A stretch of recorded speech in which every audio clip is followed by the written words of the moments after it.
It started with a lip gloss. Pastor Samson was a well-known pastor in the town of Aair, but unlike other pastors, he was different.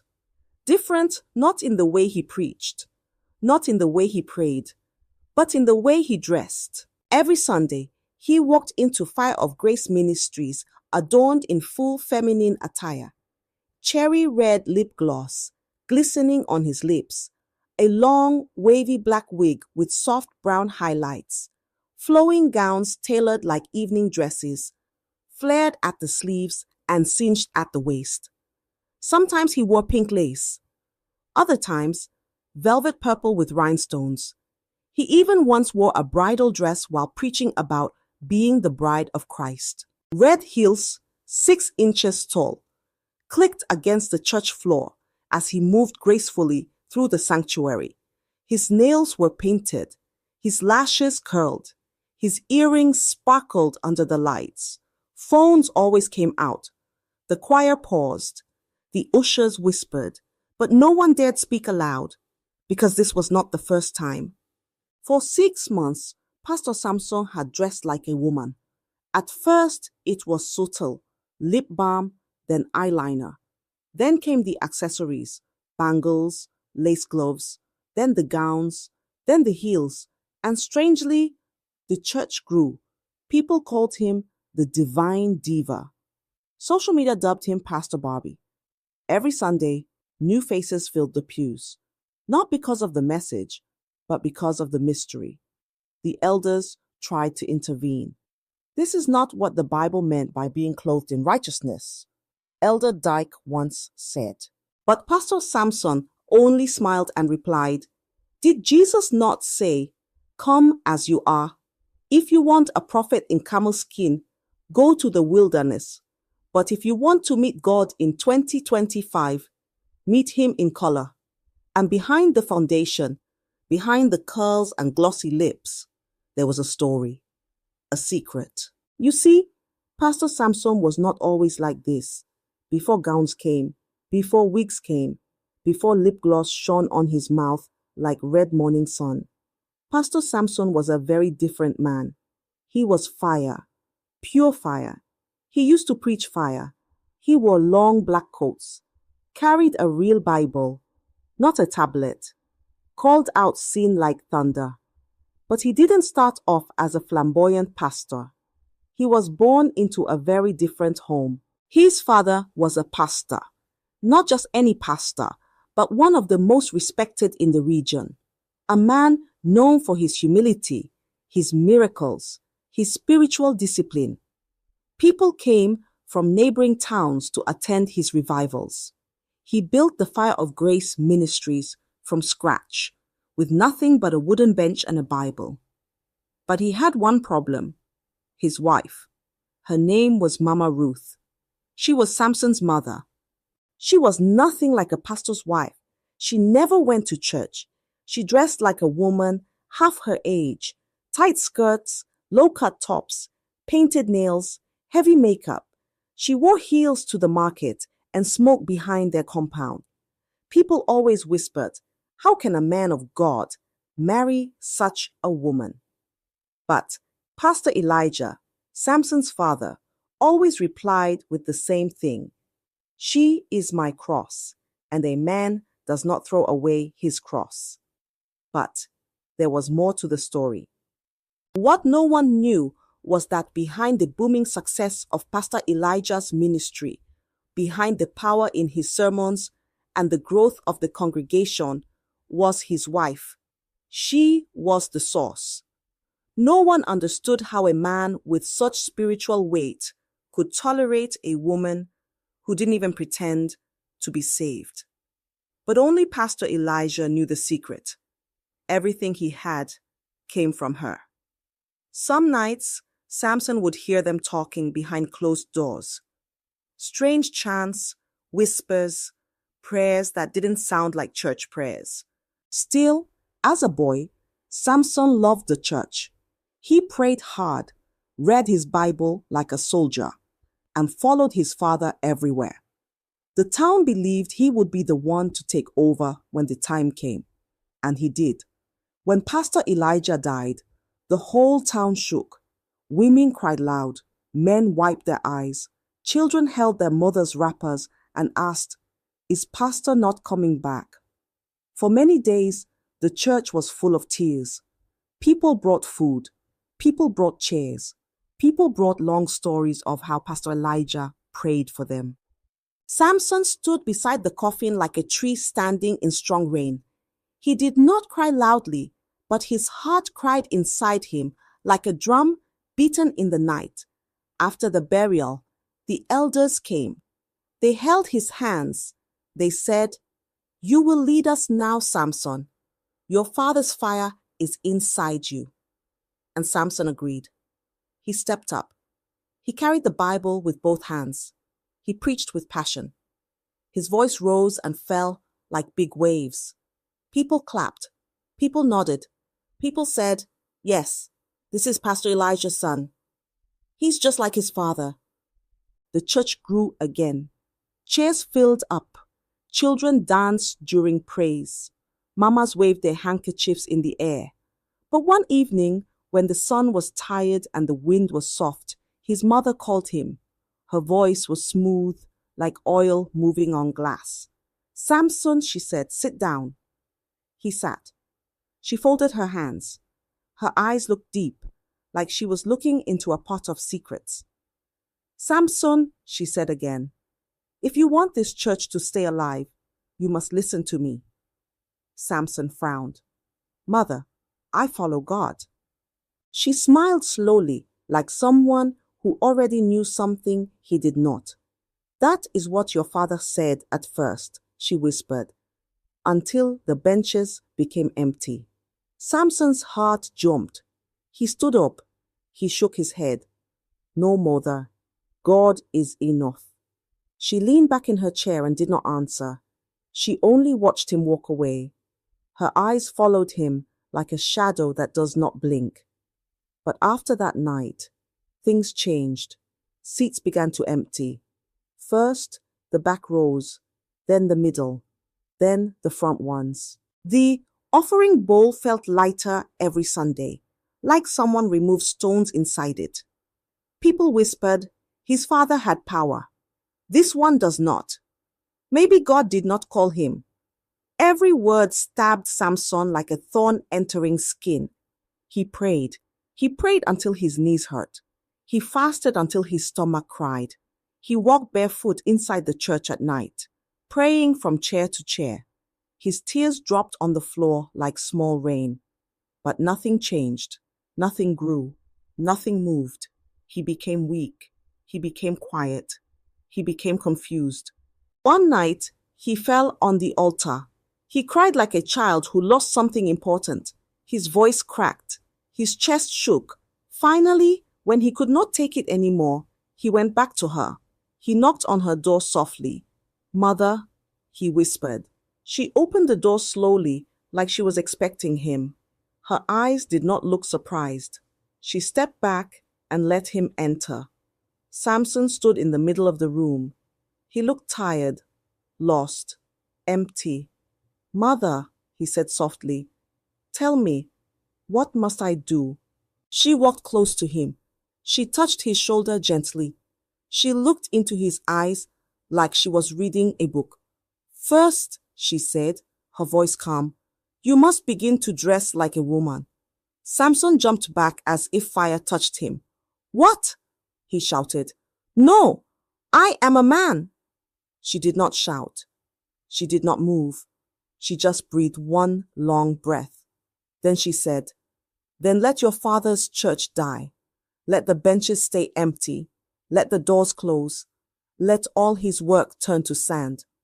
Her voice was soft, but it carried danger, like a quiet snake waiting in grass. Samson felt something heavy in his chest. He sat down slowly. His heart beat hard. That night, he lay on the church floor. His tears soaked the tiles. He remembered his father's words. Some crosses are not to be cast away. Samson touched his chest. He whispered to the dark, "Father, what cross is this?" The moon shone through the window. soft and cold. He cried until sleep carried him away. By morning, he stood up. His eyes were red. His voice was small. He went to his mother's room. He opened his mouth and whispered, "I am ready." And that was how it began. That was how the dressing started. That was how the long road of collars, gowns, heels, wigs, and lip gloss entered the life of a pastor who once carried only fire. The next Sunday, after Samson said, "I am ready," the whole church saw a new world walk through their door.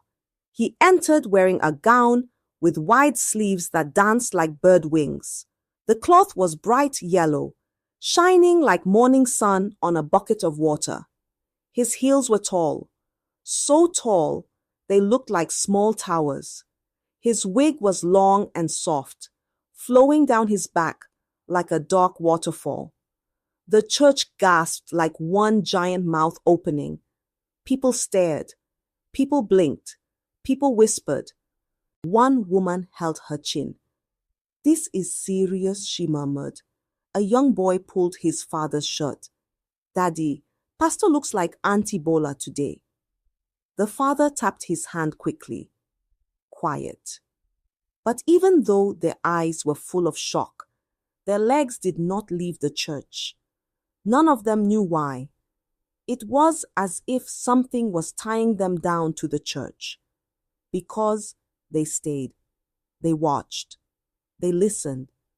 And the strange thing began. Week after week, he came again. One Sunday, he wore a gown of bright blue.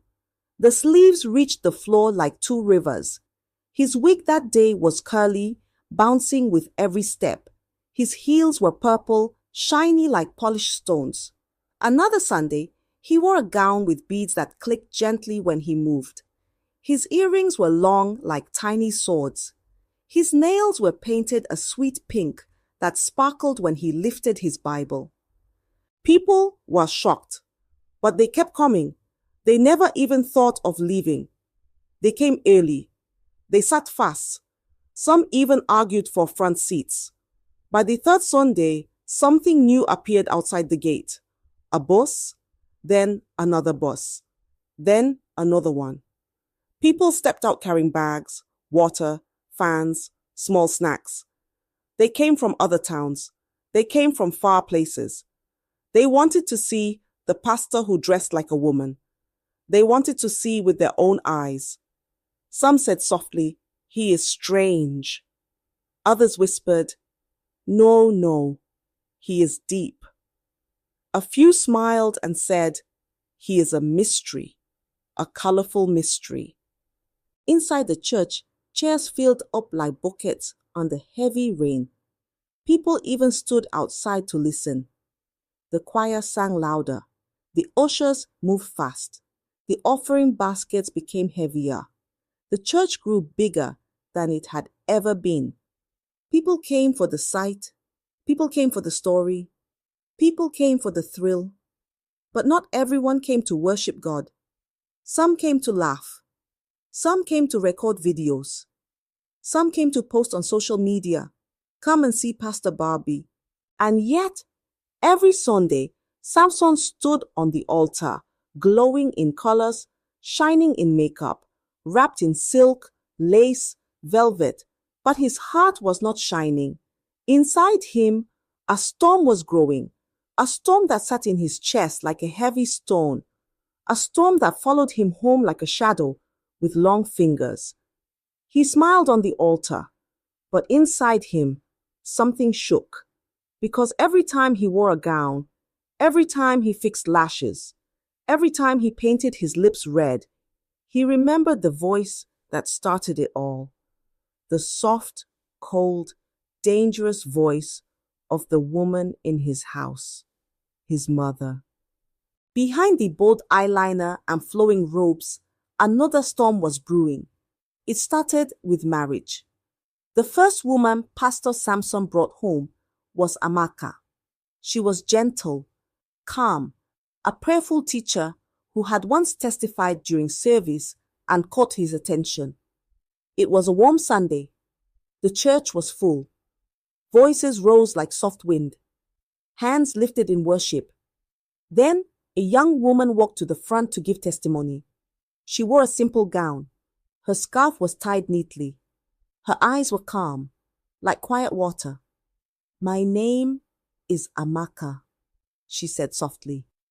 Her voice was gentle, the kind that felt like morning breeze touching skin. "I just want to thank God for saving me from sickness." She prayed slowly. She spoke with grace. She smiled with kindness. Pastor Samson stood on the altar, watching her. For the first time in many months, his heart did not feel heavy. It felt like a lantern being lit inside him. After service, he found her outside under the mango tree. She stood alone, pressing her Bible to her chest. He walked gently to her. "Peace be with you," he said. She bowed her head. "And with you too, Pastor." Her voice carried something warm, something quiet, something good. He asked, "Where do you live?" She answered softly. They talked small. They walked small. She didn't mind the way he dressed. She believed that there was a deeper calling behind it all. But the problem wasn't Amaka. It was Samson's mother, because by evening, he took her home. He wanted his mother to see her. When the door opened, Mama Ruth looked up from her chair. She looked at Amaka once, just once, from her head to her feet. Then she hissed quietly and said, "She is not the one. Her spirit is too quiet." Samson frowned. "Mother, she is good. She is gentle. She prays." His mother looked at him with eyes that held too many secrets. "I said no," she replied softly. "And you know what happens when I say no." Her voice was calm, but it carried coldness like Hamatan wind. Samson felt fear crawl up his neck, but he stood by Amaka. He held her hand. He took her inside. Days turned to weeks. Weeks turned to months. Amaka became his wife. Then the news came. She was pregnant. Samson's heart jumped like a drumbeat. He smiled when she was not looking. He bought tiny baby clothes, a small cap, a small shirt, tiny socks. He hid them in the wardrobe behind his gowns. He dreamed of holding his child. He dreamed of praying with his child. He dreamed of changing the story of his family. But one afternoon, Mama Ruth entered the room. She opened the wardrobe quietly. She saw the clothes. She touched them with the tip of her fingers. When Samson walked in, she turned to him. Her voice was low, too low, dangerously low. "You must not let her give birth," she said. "It is not yet time." Samson froze. His mouth became dry. His hands trembled. "Mother, no," he whispered. "She is my wife. This is my child." Mama Ruth stepped closer. Her eyes were sharp like a needle. "If you want the church to live," she said, "obey." The room felt cold. Samson felt his heart breaking into pieces like glass, falling on stone. He begged. He cried. He knelt. He shook. But she did not move. She did not soften. Her voice stayed hard. "Do it." By evening, the deed was done. He gave her a medicine that will remove the pregnancy. The light in Amaka's eyes dimmed. Her hands trembled when she touched her stomach. She cried for many nights. She held her belly and whispered, "Why? Why me?" She asked Samson again and again, "What happened? Why did you agree? Why did you allow this?" Samson stood near the window each time, his face turned away, his heart sinking deeper than a stone in water. He could not answer. He could not speak. He could not tell her the truth. So he stayed silent. And his silence hurt more than words. And Amaka cried until her tears became dry like dust on old wood. A year later, she got pregnant again. This time he tried to hide it. But secrets don't stay hidden in spiritual houses. His mother found out. And again, the verdict was the same. It is not yet time.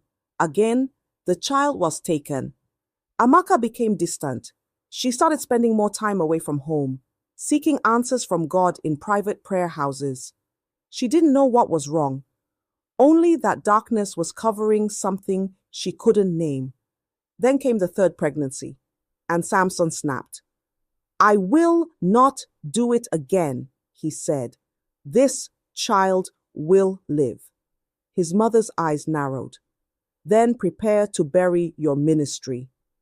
Samson felt the world stab him, but he did not step back. He did not kneel. He did not cry. He did not shake. For the first time in many years, he looked her straight in the eyes and said nothing. Then he turned around and walked out. His footsteps were steady, strong, unbroken, like a drum beat announcing the beginning of a great war. Night came like a heavy cloth falling over the whole town. The moon was thin, the wind was slow, and Samson's heart beat fast, like a drum calling people to war. He ran to the elders' houses one by one. He knocked on doors. He said, "Please come. Please, we must speak tonight." Soon, the town hall lamps were lit. The benches were arranged. Men sat wide-eyed, shoulders stiff like wooden poles. Women leaned forward, wrappers tied tight, eyes bright with worry. Samson stood in front of them. His clothes were simple. His face looked older than the morning. His hand shook a little. He took a deep breath. Then he opened his mouth, and he told them everything. He told them about his father, Pastor Elijah, how the fire people saw on the altar was not only prayer, but something deeper, something darker, something whispered in the night. He told them about his mother, her chants, her secrets, her cold warnings, her control. He confessed the truth about the dresses, how he never wanted to wear them, how he did it to save the church, how he obeyed because fear wrapped around him like a rope. He told them about Amaka's pregnancies, how joy came 3 times, how sorrow swallowed all 3, how he carried the guilt like a stone inside his chest. And he told them about the crowd, how the people came, not because of the message, not because of truth, but because of the mystery made by his mother. The room shook with silence. Then gasps broke out, loud gasps, sharp gasps, like cold hands touching warm skin. One elder covered his face with both hands. Another elder let tears roll down his cheeks, like drops falling from a leaking roof. Women held their mouths. Some cried softly. Some rocked back and forth. Elder Dyke stood up slowly. His voice cracked like dry wood. "Your mother used darkness to build this house," he whispered. "This is not holy ground. This is a house built on shadow." Samson bowed his head. He felt shame burn inside him like a small fire, but he let it burn. He had spoken the truth, and truth never hides forever. That night, the elders did not dismiss him. They did not tell him to go home. They did not close the hall. Instead, they stood together, held their sticks, and said one thing: "We must act tonight." And the night opened its eyes. Word spread like dry grass catching fire. The whole town gathered quickly, men, women, children with sleepy eyes. They held lanterns. They held sticks. They held stones. The moonlight touched their faces, and their shadows stretched long behind them. They walked as one body, one voice, one anger. They headed straight to Mama Ruth's house. She stood in the doorway when they arrived, as if she had been waiting all evening, her arms folded, her eyes calm, her lips forming a small, cold smile. The first stone flew. It hit her arm. She did not wince. The second stone hit her shoulder. She only stepped back one small step. People shouted. their voices sharp like broken glass. Witch, you lied to us. You destroyed lives. You killed innocents. Some women held their chests crying. Some men raised their sticks high. Children hid behind their mothers' wrappers. Mama Ruth finally fell to the ground. Blood streaked her forehead. Dust covered her gown. But her voice came out strong. Strong like thunder rolling from a far mountain. I am not his real mother, she spat. I found him as a baby. His real parents died. His father was a herbalist. His mother was barren. I raised him. I made him. I gave his father power. I built this church. The crowd froze. Everything stopped. Even the wind held its breath. Her words fell heavy, like stones thrown into a deep well. People stared, eyes wide, mouths trembling. The truth did not whisper. It roared. Anger boiled in the hearts of the young men. They stepped forward. They wanted to burn the house. They wanted to pull her out. They wanted to break everything. Before things got out of control, the elders stepped in. The youths were boiling, ready to burn her alive, but wisdom prevailed. She was banished. That night, no goodbyes, no second chances. She left the town barefoot. Her wigs fell, her clothes torn, her bags dragged on sand. Samson watched from the church balcony and didn't shed a tear. From that Sunday, everything changed. He stopped wearing gowns, stopped painting his nails. He returned to the altar in a plain black suit. No lace, no glitter, just the Bible, just the word. And the people came, not for spectacle, but for healing. A year later, Amaka gave birth to a baby boy. The church celebrated with 7 days of praise. And on the 8th day, during dedication, Pastor Samson held his son high and said, "This is the first fruit not born from manipulation, but from mercy. This house shall never walk in shadows again." The crowd wept. The town rejoiced. And for the first time in decades, Fire of Grace truly lived up to its name. Moral: a church built on secrets will one day collapse under truth. No legacy is worth your soul. And behind every strange instruction lies a test of your freedom. Some battles are not won with silence, but with confession, courage, and clean hands. I hope you enjoyed the story.